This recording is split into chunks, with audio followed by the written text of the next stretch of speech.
Ya, di sini ada ibaratnya bunga gitu ya, ataupun servis dari inti-inti servis itu ada apa saja gitu, ataupun jasa, ataupun contoh-contoh dalam usahanya seperti itu ya.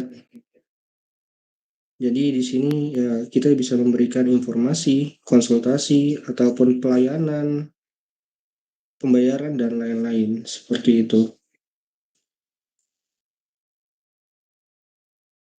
Ya, kalau kita bicara kualitas menurut Garvin gitu ya.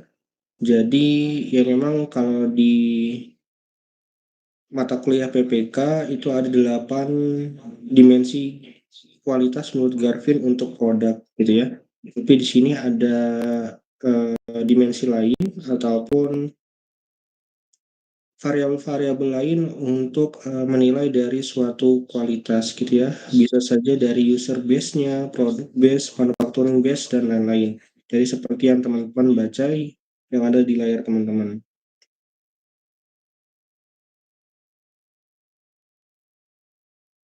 Ya, ini adalah harapan ataupun ekspektasi pelanggan. Jadi ada ideal ekspektasinya seperti apa. Kemudian ada juga misalnya dia berhubungan dengan memprediksi dari suatu ekspektasi sampai nanti hal-hal yang kurang baik ataupun yang tidak sesuai dari ekspektasinya atau bahkan yang tidak ditoleransi terhadap ekspektasinya gitu ya. Jadi kita kan kadang sering gitu ya, kalau kita berkunjung ke suatu tempat jasa gitu ya, pasti dalam perjalanan kita sudah berpikir bahwa saya tidak mau menerima perlakuan seperti yang tidak menyenangkan dan lain-lain seperti itu. Jadi di sini ya banyak ataupun ekspektasi pelanggan itu banyak sekali gitu ya.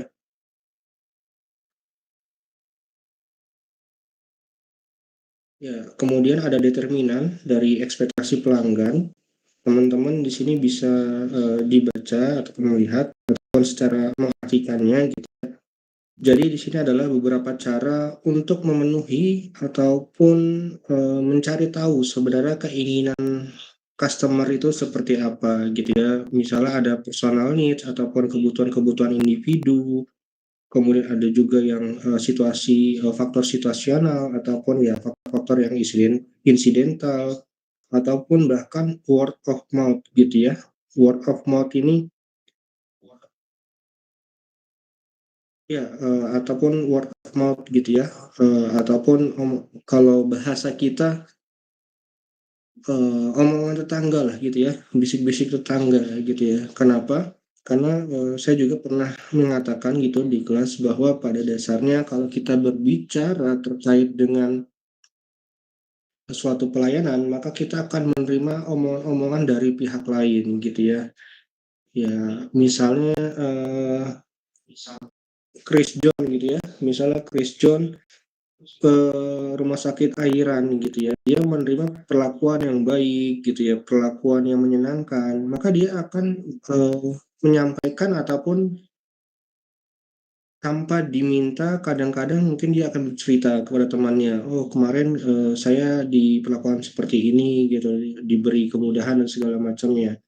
Nah itu adalah fungsi dari word of mouth gitu ya. Jadi word of mouth itu bisa negatif dan bisa positif. Ya kalau kita bicara ibaratnya menggibah lah gitu ya, kalau bahasa kurang baiknya menggibah gitu. Ya gibah itu walaupun baik ya tetap saja mengomongkan sesuatu hal yang mungkin saja kita belum pernah merasakannya, namun karena kita mendapat opini seperti itu kita menjadi tergiring gitu ya. Pikiran kita menjadi tergiring, oh berarti kalau misalnya saya ke sini ya akan baik ataupun yang saya ke sini akan buruk gitu. Jadi itu adalah fungsi dari word of mouth. Beberapa kakak tingkat kalian, ya bukan saya pembimbingnya gitu ya, tapi saya melihat database penelitian tugas akhir itu ada yang menggunakan ya word of mouth gitu ya, ataupun ya pemenuhan ekspektasi pelanggan seperti itu. Ya ini saya sedikit mengulang terkait dengan dimensi kualitas produk menurut Garvin. Ada performa, kemudian ada keandalan, daya tahan, kemudian ada juga terkait dengan estetiknya, ataupun pemenuhan terhadap spesifikasinya dan lain-lain gitu ya.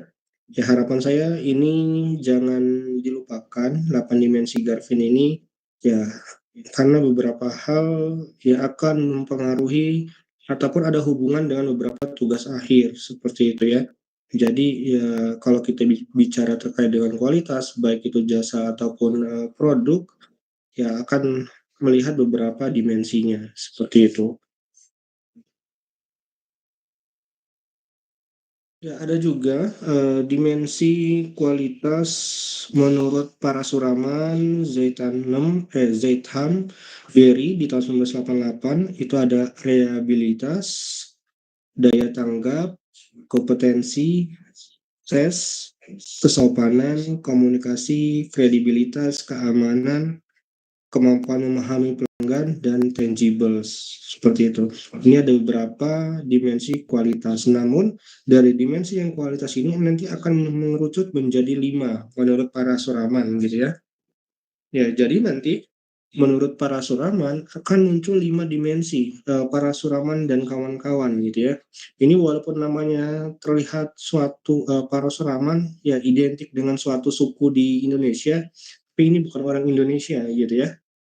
Jadi jangan eh, terpengaruh yang namanya ada man-mannya gitu ya. Ini bukan dari Indonesia. Nanti kalian bisa mencarinya dari mana. Ya, para suraman dan kawan-kawan menampilkan ataupun menyebutkan bahwa dimensi dalam service quality itu ada 5 gitu ya. Ada tangibles, bukti nyata, ataupun yang bisa kita lihat secara langsung, yaitu bisa fisik, fasilitas, peralatan, pegawai, sarana komunikasi, dan lain-lain. Nah, ada juga reliability ataupun keandalan, ya itu adalah kemampuan untuk melakukan janji pelayanan dengan segera, tepat, dan memuaskan gitu. Kemudian ada responsiveness ataupun daya tanggap, ya kesediaan untuk membantu konsumen dan memberikan pelayanan dengan cepat, seperti itu ya. Jadi kalau teman-teman di sini misalnya dulu pernah ikut sama keluarganya gitu ya, menginap liburan, menginap di suatu tempat gitu ya. Kalau biasanya kita turun menginap di hotel gitu ya, turun dari kendaraan itu biasanya langsung disamperin mungkin office boy-nya ataupun satpam untuk membantu sekedar untuk membantu membawakan koper gitu ya. Berarti dia memiliki responsiveness ataupun daya tanggap gitu ya.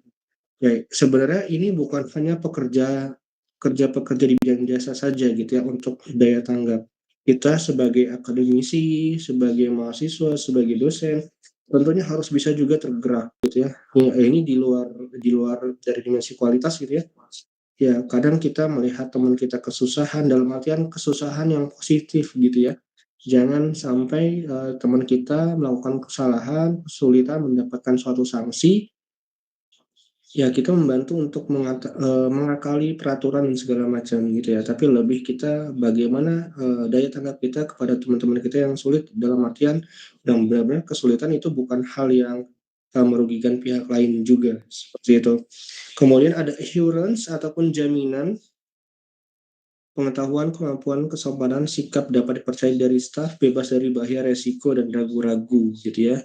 Mungkin kalau ini contoh yang sederhananya, kalau teman-teman misalnya memesan makanan gitu ya via ojol, itu biasanya ada dia waktunya gitu ya. Oh, makanan datang di jam sekian gitu, maksimal makanan datang di jam sekian.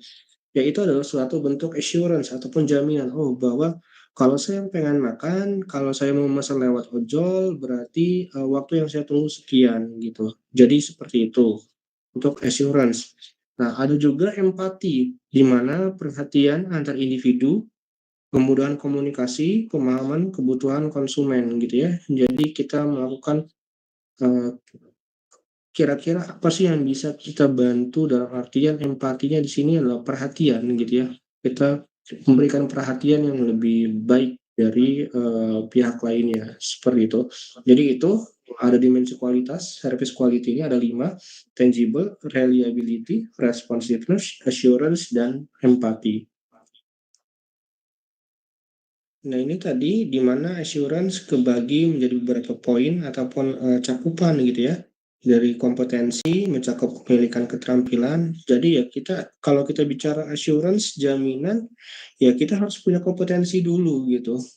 Kita membuka usaha, misalnya teman-teman buka usaha kemarin ada yang tugasnya terkait dengan eh, membuka jasa layanan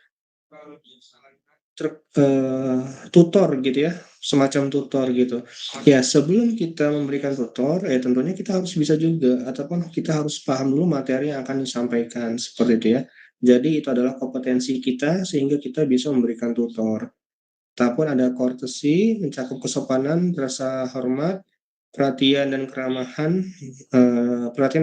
pelayanan. Kemudian ada kredibilitas juga, mencakup kepercayaan terhadap dan kejujuran dari si pemberi layanan, sampai security, mencakup kebebasan dari bahaya, resiko, ataupun keraguan-raguan. Nah, tadi ada 5, di mana kemudian assurance ada terbagi lagi gitu ya, di mana di dalam assurance itu harus ada beberapa poin yang dilibatkan. Kemudian di empati juga sama gitu ya, eh, ada accessibility, mencakup kemudahan untuk mendekati dan menghubungi.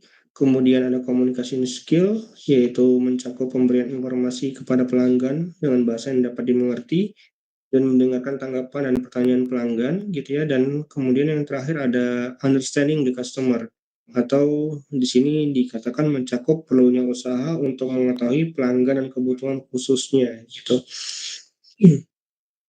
Ini biasanya kita kalau sudah jadi suatu member prioritas dan segala macam, itu sepertinya sudah dihafalkan gitu oleh pegawainya. Oke, misalnya teman-teman ada yang ikut BCA prioritas gitu ya. Jadi ketika mungkin saking butuhnya gitu, ketika teman-teman turun dari mobil langsung membutuhkan payung gitu ya. Nah, itu mungkin bisa saja pihak keamanannya itu sudah langsung tanggap gitu ya, ataupun langsung oh, si misalnya si Yusuf gitu ya, Yusuf nggak bisa kena panas gitu, jadi ya dia langsung pihak keamanannya karena dia punya empati, kan dia juga tahu bahwa Yusuf adalah nasabah prioritas, dia langsung dibawakan payung gitu ya. Itu bisa saja seperti itu. Jadi empati ada accessibility, komunikasi skill, ataupun skill berkomunikasi, dan understanding the customer.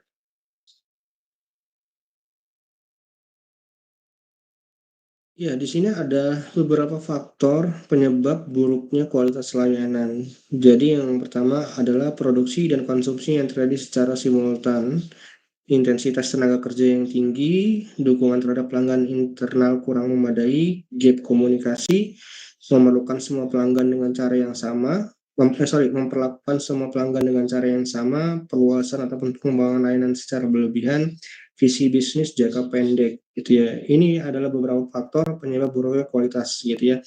Ya, yang paling penting kalau kita nanti teman-teman misalnya bekerja gitu ya di dunia jasa, apapun itu yang di dunia jasa, kita kan ya sadar gitu ya. Tentunya customer itu memiliki polanya masing-masing, caranya masing-masing seperti itu. Jadi kenapa di sini katakan eh, sesuatu yang harus dilarang adalah memperlakukan semua pelanggan dengan cara yang sama gitu ya. Itu kembali lagi bahwa ya mungkin saja kita orangnya adalah orang yang mandiri gitu ya. Ketika kita datang ya sudah kita ambil nomor antrian, duduk, dipanggil, selesai, pulang gitu. Tapi ada juga orang yang ketika datang ya nomor antrian harus diambilkan, kemudian untuk duduk harus ditunjukkan, dan nanti kalau mau keluar kita harus dibukakan pintu dan segala macam. Itu kan beda gitu ya, walaupun itu mencakup semua dalam suatu indeks pelayanan.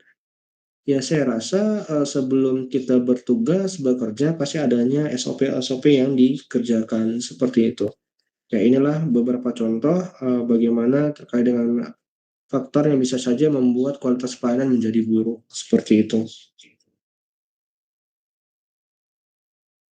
Ya kita punya strategi-strategi ya untuk dalam sekedar untuk mewujudkan layanan yang baik ataupun layanan yang prima. Jadi, yang pertama kita bisa mengidentifikasi determinan utama kualitas layanan, mengelola ekspektasi pelanggan, mengelola bukti kualitas layanan gitu ya. Kemudian ada juga mendidik konsumen tentang layanan, menumbuh kembangkan budaya kualitas, menciptakan automating quality, menindaklanjuti layanan, sampai dengan mengembangkan sistem informasi layanan, seperti itu. Kalau kita bicara terkait dengan informasi gitu ya, informasi layanan, ya saya kalau nggak salah gitu ya, dengan berkembangnya teknologi sekarang beberapa klinik yang kecil pun sekarang kalau mau daftar saja sudah bisa secara online gitu ya, baik mengisi di sistem website ataupun via WA. Ya itu kan sekadar untuk pemenuhan kebutuhan gitu ya. Lebih baik kita mengatur jadwal di rumah, misalnya kita mau datang jam berapa, daripada kita harus datang ternyata ya mungkin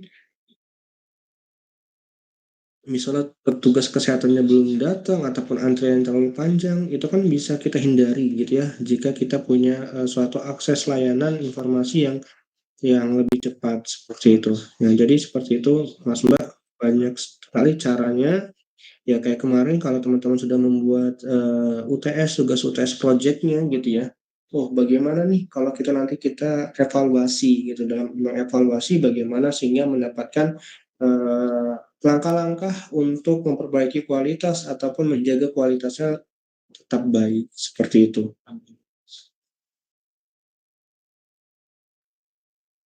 Ya, ada juga program-program pokok pembentukan budaya kualitas. Yang pertama tentunya pengembangan individual gitu ya. Tidak bisa dipungkiri bahwa ya kita sebagai individu harus bisa berkembang gitu ya, dalam artian ya kalau kita yang tadinya introvert kerja di jasa kayaknya agak sedikit sulit gitu ya. Kita yang penyendiri, jarang berkomunikasi, di tiba-tiba jadi teller bank gitu.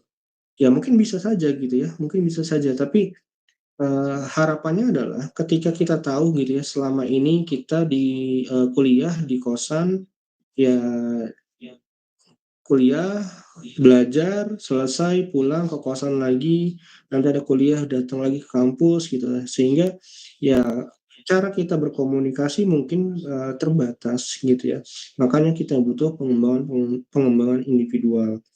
Nah, selanjutnya bisa juga pelatihan manajemen. Nah, ini untuk pelatihan manajemen ya tentunya secara keseluruhan dalam perusahaan tersebut. Ada juga perencanaan sumber daya manusia, standar kinerja, pengembangan karir, survei opini, perlakuan adil, dan pembagian laba. Ya, sekarang kita masuk apa itu sebenarnya service quality. Ya, jadi service quality ataupun yang kita singkat menjadi Serqual itu dikembangkan oleh para suraman dan kawan-kawan.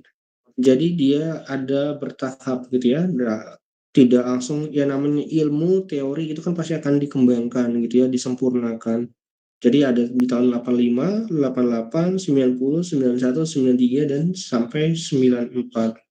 Ya, service quality bisa dibilang suatu ilmu yang sudah sangat lama, kalau bahasanya kuno ya bisa juga disebut kuno gitu ya. Namun ya ini menjadi dasar ataupun core ataupun inti dalam penilaian jasa kayak gitu ya. Walaupun mungkin teman-teman sudah pernah mendengar banyak sekali metode-metode ataupun tools-tools pengukuran jasa gitu ya, bukan hanya service quality, bisa juga ada service quality, kemudian ada yang berhubungan mengukur restoran cepat saji, ada yang sudah difokuskan untuk mengukur kepuasan pelanggan di rumah sakit ataupun dunia kesehatan, itu sudah banyak sekali gitu ya. Nah, ini dikenal, Serqual ini dikenal dengan istilah gap analysis model. Kenapa disebut gap analysis model? Ya nanti karena dia akan menghitung antara apa yang diterima dan apa yang diekspektasikan, seperti itu. Jadi nanti selisihnya bisa kita ukur berapa nilainya. Ya, bila kinerja pada suatu atribut ataupun atribut performanya meningkat lebih besar daripada harapan, ekspektasi gitu ya, atas atribut bersangkutan, maka persepsi terhadap kualitas dan jasa akan positif. Begitu pula sebaliknya. Ya, mungkin sudah paham gitu ya, kalau ketika ekspektasinya melebihi yang diterima melebihi dari ekspektasi, mungkin kita akan senang. Tapi kalau misalnya yang diterima itu di bawah dari ekspektasi kita, mungkin kita akan cemberut, akan marah dan ataupun kecewa seperti itu. Ya ini adalah suatu hal yang sederhana sehingga nanti teman-teman akan, ya saya harap nanti ketika kalian lulus ya kalian entah dimanapun bekerja ataupun mengabdikan diri, ya tentunya hal-hal yang akan diterima lawan kita dalam artian customer ataupun rekan kerja kita pasti memiliki penilaian terhadap diri kita. Jadi ketika diri kita dinilai, ya kalau misalnya dinilai negatif, jangan langsung marah dulu. Kita masih punya waktu untuk memperbaiki diri, kayak gitu ya. Ataupun ketika kita sudah dinilai sangat baik, ya jangan kita juga langsung terbang gitu ya, terbang bahwa oh kita sudah aman gitu. Tapi bisa saja suatu saat ketika kita membuat satu kesalahan, ya sudah hilang semua kebaikan-kebaikan yang pernah dilakukan seperti itu ya. Ya, ini ada model konseptual dari Serqual. Jadi di Serqual ini kan kita bicara terkait dengan word of mouth gitu ya. Sorry ini word of mouth komunikasi, personal need sama past experience. Nah, di mana service quality itu terkenal dengan gap analysis ya. Dalamnya ada 5 gap gitu ya. Ada gap satu antara manajemen perception of customer ekspektasi terhadap expected ataupun yang diekspektasikan. Ada juga gap 5 gitu ya, antara yang diterima dan diekspektasikan dan lain-lainnya gitu ya. Jadi ada gap satu yang di sini, gap 2 gap 3 gap 4 gap 5. Nah, yang sering menjadi penelitian ataupun metode sebagai metode objek penelitian dan lain-lain itu akan berputar di gap 5 ataupun expected ataupun yang diekspektasikan terhadap yang diterima, persifnya apa gitu ya. Yang diterimanya misalnya 5, ternyata kita mengekspektasikan atribut ini 4, kayak gitu ya. Berarti kan dia lebih baik seperti itu.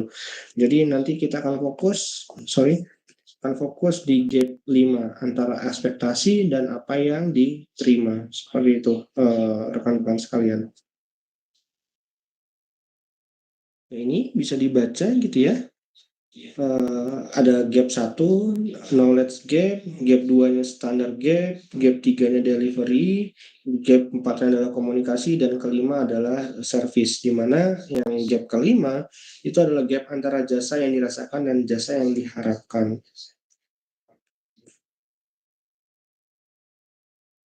Ya, ini adalah bentuk modelnya, secara penggambarannya hubungan antara kelima gap yang ada gitu ya. Jadi ternyata setelah diteliti, gap satu 2 3 dan 4 itu bisa masuk semua di gap kelima gitu ya. Jadi kita akan mengukur ekspektasi pelanggan dan apa yang dirasakan pelanggan seperti itu.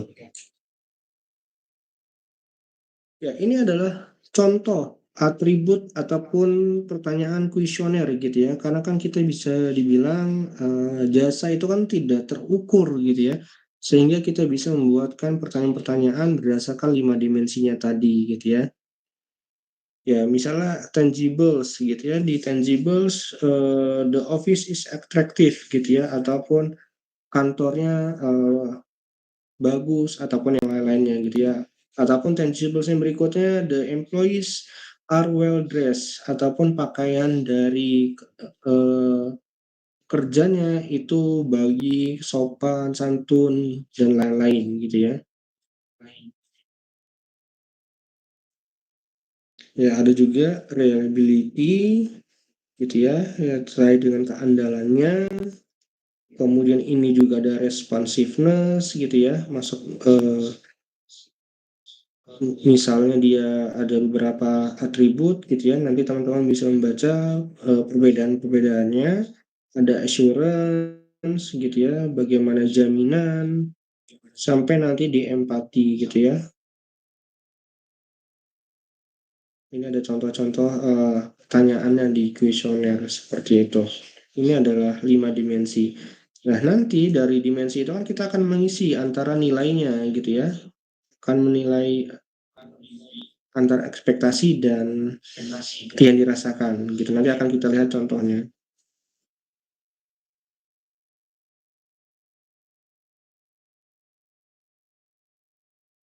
Ini bisa dibaca gitu ya, secara garis besar bedanya reliabilitas, daya tanggap, jaminan, empati, dan bukti fisik kayak gitu.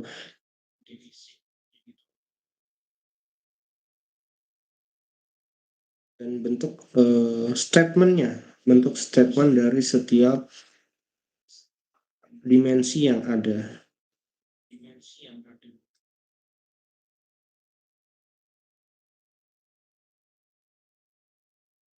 Nah, ini tadi yang saya bilang, kita masuk ke analisis gap-nya, di mana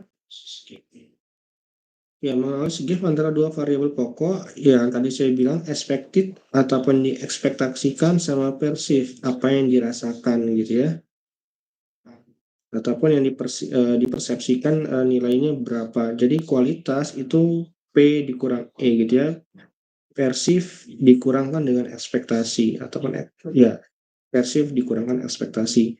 Di persepsi, keyakinan pelanggan berkenaan dengan jasa yang diterima atau dialami, atau kemudian kalau yang E-nya ekspektasi, keinginan konsumen yaitu apa yang mereka rasakan harus ditawarkan penyedia layanan seperti itu.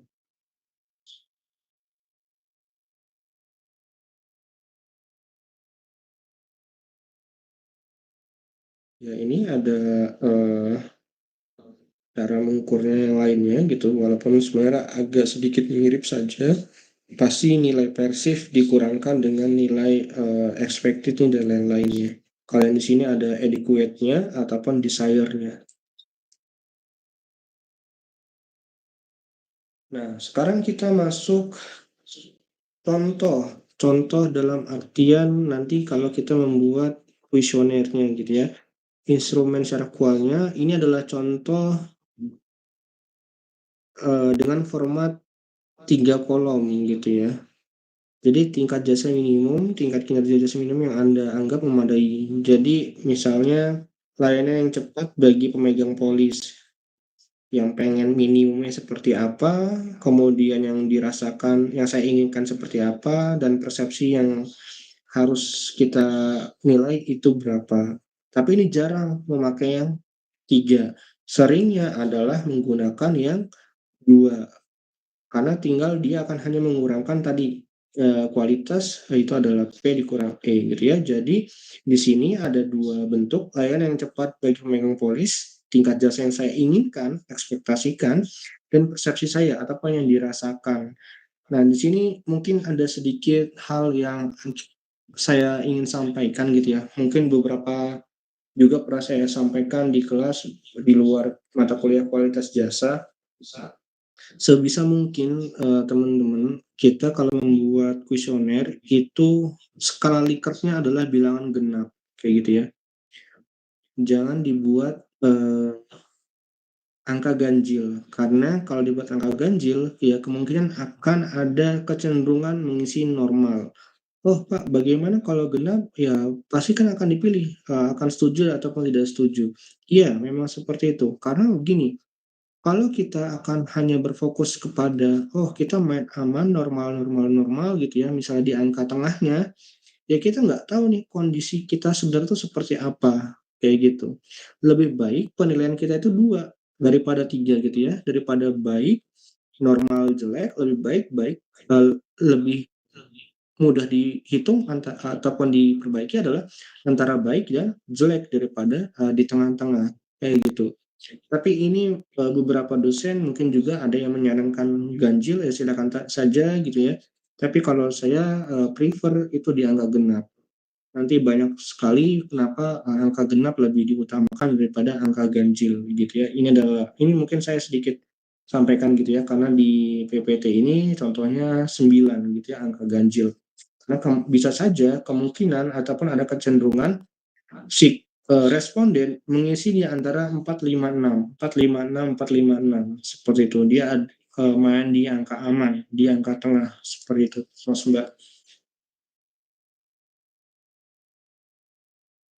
Yang satu kolom juga ada, tapi ini agak sedikit rumit nanti menilainya gitu ya. Jadi yang sering itu adalah 2 kolom gitu. Dia akan membandingkan ekspektasi dan apa yang dipersepsikan ataupun yang dirasakan seperti itu. Oke, Mas Mbak ada yang ingin ditanyakan dulu sebelumnya, sebelum kita lanjutkan?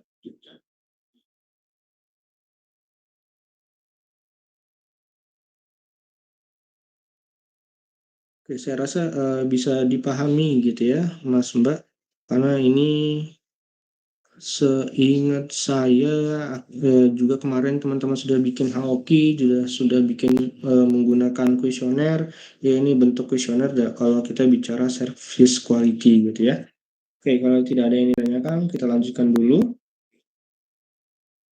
Ya, tentunya di sini kita ada beberapa cara tadi ya, selain dari survei kepuasan pelanggan, ada juga beberapa caranya, yaitu sistem keluhan dan saran gitu ya. Jadi kita tidak perlu menilai, tapi kita bisa memberikan kritik gitu ya. Jadi banyak di beberapa tempat itu menyediakan kotak kritik dan saran, ataupun kita juga bisa menggunakan ghost shopping gitu ya. Di sini ya sebagai pengamat gitu ya, ada kita mengerjakan seseorang untuk melihat perusahaan kita atau perusahaan lain, ya dia hanya untuk menilai ataupun last customer analysis, ataupun yang di sini bisa juga kita bilang ya terkait dari penilaian terakhir dari customer itu bentuknya seperti apa. Nah, ini coba kita bahas satu-satu. Ya, yang tadi sistem keluhan dan saran, yaitu medianya bisa kotak saran gitu ya. Ya, di sini tentunya dari hal-hal seperti itu kita bisa mendapatkan ide-ide baru dan masukan yang berharga sehingga memungkinkan untuk bereaksi secara tanggap dan cepat untuk mengatasi masalah yang timbul. Ada juga metode ini bersifat pasif karena perusahaan menunggu inisiatif pelanggan untuk menyampaikan keluhan ataupun pendapat seperti itu. Ya ini sedikit mirip gitu ya. Kalau sistem keluhan dan saran ini sepertinya sedikit mirip dengan, ya mohon maaf, dengan sistem pemerintahan kita gitu ya. Sistem pemerintahan kita dalam artian ya pemerintah itu adalah pelayan jasa juga gitu ya, Mas Mbak. Ya beberapa hal ataupun yang terjadi beberapa belakang ini ya tentunya viral dulu gitu ya, viral dulu baru ditanggapi. Viral dulu baru ditanggapi. Nah, tapi kan ya itu tuh ya bukti bahwa kalau nggak ada protes, nggak ada apa, ya mungkin pejabat-pejabat kita menganggap bahwa ya semua sedang baik-baik saja, kayak gitu ya. Jadi nanti kalau teman-teman di sini ada yang jadi pejabat, ada yang jadi bupati, menjadi gubernur, ataupun bahkan menteri-menteri dan lainnya, ya harapannya adalah sering-seringlah kita turun ke masyarakat gitu ya. Ya sama dengan sistem ini gitu. Kalau kita bekerja di bidang jasa ya sering-seringlah kita berkomunikasi dengan pelanggan seperti itu. Ya, dengan cara ini sulit mendapatkan gambaran yang lengkap mengenai kepuasan dan ketidakpuasan pelanggan melalui cara ini saja seperti itu. Nah, berikutnya ada ghost shopping. Ini adalah mempekerjakan beberapa orang ghost shopper untuk berperan ataupun berpura-pura sebagai pelanggan potensial produk perusahaan dan pesaing seperti itu. Ya, bisa saja ini digunakan kalau di pameran-pameran gitu ya. Di pameran-pameran tuh kadang setiap kita ada nampilkan showroom mobil, motor, rumah, dan lain-lain, biasanya itu selalu ada pelanggan. Ya bisa saja itu adalah tim mereka juga gitu ya. Jadi seolah-olah kita itu dibuat, oh ini ada loh yang beli, berarti ini terpercaya, ini bagus kualitasnya dan yang lain. Ya, bisa juga, biasanya juga para ghost shopper ini diminta mengamati secara seksama dan menilai cara perusahaan dan pesaingnya melayani permintaan spesifik pelanggan, menjawab pertanyaan pelanggan, dan menangani setiap keluhan pelanggan. Ya, ini loss customer analysis, menghubungi para pelanggan yang telah berhenti membeli, oh sorry tadi loss ya, bukan loss, menghubungi para pelanggan yang telah berhenti membeli ataupun yang telah pindah provider agar dapat memahami mengapa hal itu terjadi, kayak gitu ya. Ini bukan hanya exit interview saja yang perlu dilakukan, tetapi pemantauan customer loss rate-nya gitu. Ya mungkin teman-teman sini ada yang punya pengalaman gitu ya. Kita selama ini menggunakan suatu jasa tertentu gitu, misal ataupun produk tertentu. oh tiba-tiba kita udah lama nggak pakai itu, kita diganti gitu. Bisa saja itu nanti ada yang menghubungi gitu ya, kenapa tidak menggunakan layanan mereka lagi dan lain-lain. Itu pasti akan dilakukan oleh beberapa perusahaan jasa kayak gitu ya. Yang sering itu di telekomunikasi ya internet ataupun provider SIM card dan segala macamnya gitu ya. Ya apalagi zaman-zaman kita ataupun bukan zaman-zaman kita sih, tapi lebih ke teman-teman gitu ya yang sering gonta-ganti nomor HP dan segala macamnya, yang selama ini makin 1 tahun tiba-tiba ganti nomor, itu bisa saja ditanyakan kenapa, apakah ada kendala dan lain-lain. Jadi kita bisa melakukan strategi perbaikan dari apa yang sudah kita interview secara langsung. Ini ada survei kepuasan pelanggan. Ya, ini survei adalah metode yang luas. Informasi dikumpulkan melalui daftar kuesioner yang telah terstruktur sedemikian rupa, gitu ya. Jadi survei kepuasan pelanggan ini biasanya ya di akhir, ketika si customer sudah mendapatkan ataupun ya telah menyelesaikan layanannya, gitu. Mendapatkan apa yang semua dia harapkan. Ya kemarin saya sedikit informasi gitu ya. Minggu lalu saya ada tugas gitu ya keluar kota. Ada kami 13 orang gitu ya keluar kota dari ITERA, itu nginep di suatu hotel gitu ya. Nah, tiba-tiba saya baru banget kemarin itu ada yang WA gitu ya, nge-WA dalam tanda kutip dari pihak hotelnya, minta tolong dinilai. Jadi mereka mengirimkan semacam ya survei untuk kita nilai dari angka 1 sampai 10 gitu. Nah, itulah yang sangat, menurut saya itu adalah yang sangat baik kayak gitu ya. Jadi si customer itu jangan sampai lupa dulu gitu ya. Oh kemarin dia dapat pelayanan ini gitu. Itu sangat penting gitu ya. Jadi tidak sampai seminggu sudah dihubungi, minta tolong diisi. Nah itulah nanti yang harapannya kalau teman-teman nanti bekerja di bidang jasa seperti itu. Kenapa? Karena dengan kita mungkin butuh waktu gitu ya, butuh waktu untuk mengisi survei. Tapi kalau kita merasa diperhatikan, ya siapa tahu ya harapannya kita sebagai produsen jasanya, ya mungkin saja si customer-nya akan datang lagi gitu. Ya itu adalah bentuk yang sangat baik. Jadi apa yang kita rasakan dalam ketika menginap di hotel kemarin belum lupa gitu. Misalnya pelayanan yang baik, kamar bersih, kemudian resepsionisnya tanggap dan segala macam itu bisa masih ada di ingatan kita. Tapi beda halnya kalau kita misalnya dua bulan yang akan datang baru ditanya. Mungkin kita sudah agak sedikit lupa, oh kemarin kita dapat apa saja.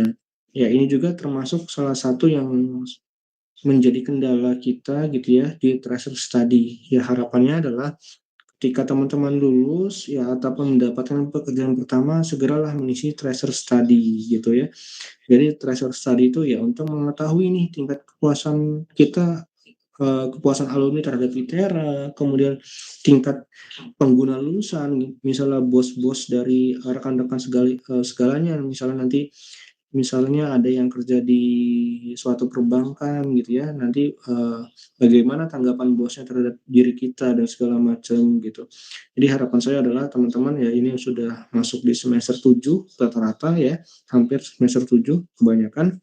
Ya ketika teman-teman diminta mengisi tracer study, isilah gitu ya, tidak perlu malu.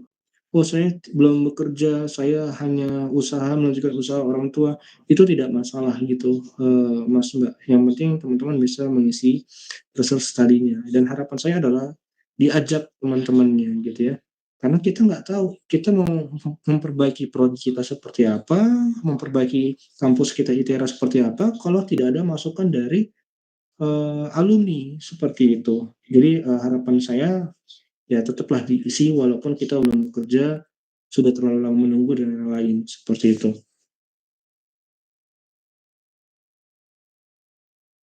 Ya ini ada strategi-strateginya gitu ya, strategi mengurangi gap kualitas. Tadi ada gap 2 gitu ya, yang kita fokuskan di gap 5.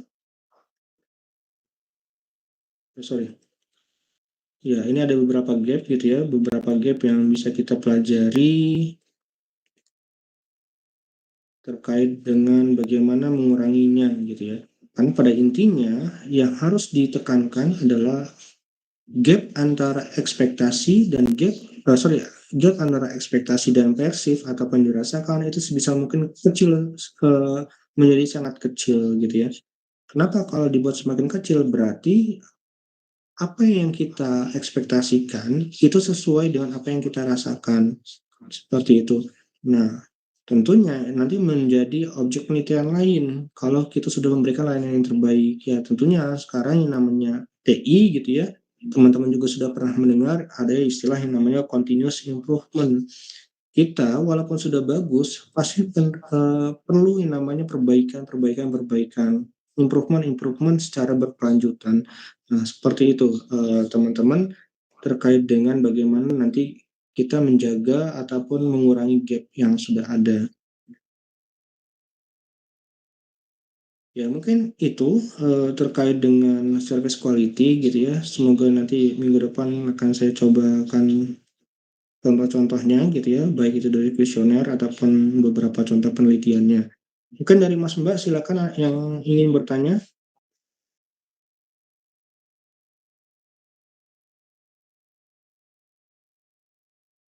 Oh ya, untuk presensi nanti akan saya langsung lihat dalam feedback dari Google Meet ini gitu ya. Nanti akan saya kirimkan. Jadi nanti ada akan masuk feedbacknya gitu ya. Ketika di close, feedbacknya langsung masuk ke email saya. Jadi kelihatan siapa saja yang ada di siapa saja yang mengikuti Meet ini, berapa waktunya. Jadi nanti kelihatan semua seperti itu. Atau bahkan yang tidak hadir juga ya kita nanti tinggal saya sesuaikan dengan presensi yang ada di Syakat. Oke, silakan Mas Mbak, ada yang ingin ditanyakan?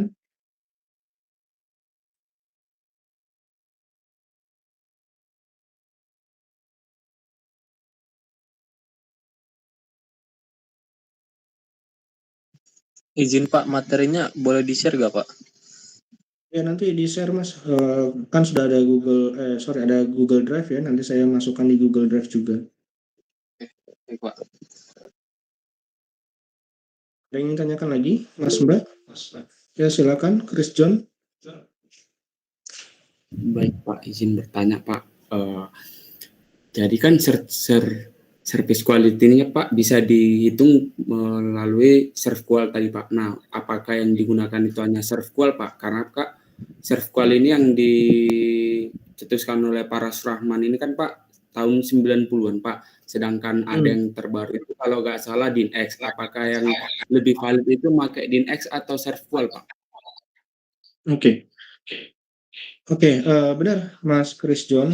Jadi Serqual kan sudah lama gitu ya, pengembangan ilmunya sudah banyak, termasuk juga sekarang ya seperti yang Chris John sebutkan gitu ya, ada juga yang namanya e-service quality gitu. Jadi dia bentuknya adalah untuk menilai kualitas layanan di bidang teknologi gitu ya, misalnya di Tokopedia, Shopee dan lain-lain, ataupun ada juga saya lupa nama metodenya, tapi itu yang mengukur tingkat kepuasan layanan di bidang industri jasa makanan cepat saji kayak gitu ya. Saya lupa nama metodenya apa, itu ada gitu. Ataupun di dunia kesehatan juga ada. Jadi dia dari service quality ini berkembang menjadi beberapa metode-metode gitu. Tapi nanti saya akan tampilkan juga ya insya Allah minggu depan beberapa contoh yang lainnya. Seperti itu, Chris John. Oh, baik, terima kasih Pak. Oke, Mas Mbak yang lain, ada yang ditanyakan lagi?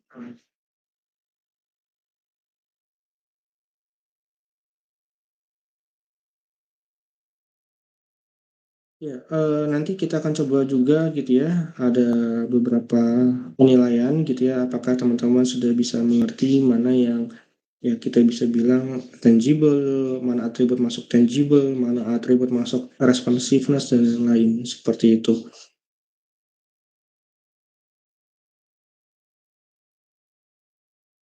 Ada yang ingin tanyakan?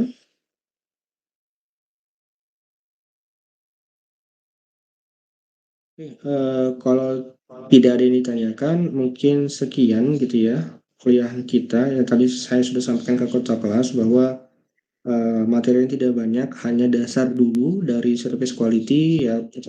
Teman-teman selanjutnya akan kita bahas tentunya beberapa metode pengukuran kualitas lainnya dan tools untuk mengukur ataupun menentukan mana sih yang menjadi prioritas perbaikan. Tadi kan di beberapa contoh ada atribut-atributnya ya. Setiap dimensi memiliki atribut-atributnya. Nah, sekarang kita bagaimana nih menentukan atribut mana yang menjadi prioritas perbaikan kita. Kalau kemarin di Hawki kan kita bisa melihat dan dinilai persentase yang terbesar gitu ya, sehingga kita bisa memperbaiki ini, membuat ini ataupun yang lainnya. Seperti itu, Mas Mbak. Oke, jika memang tidak ada yang ditanyakan lagi, nanti materi akan saya masukkan ke Google Drive. Kalau begitu kita akhiri pertemuan kita. Sebelum kita mengakhiri ini, kita berdoa dulu menurut kepercayaan dan agama masing-masing. Berdoa dipersilahkan.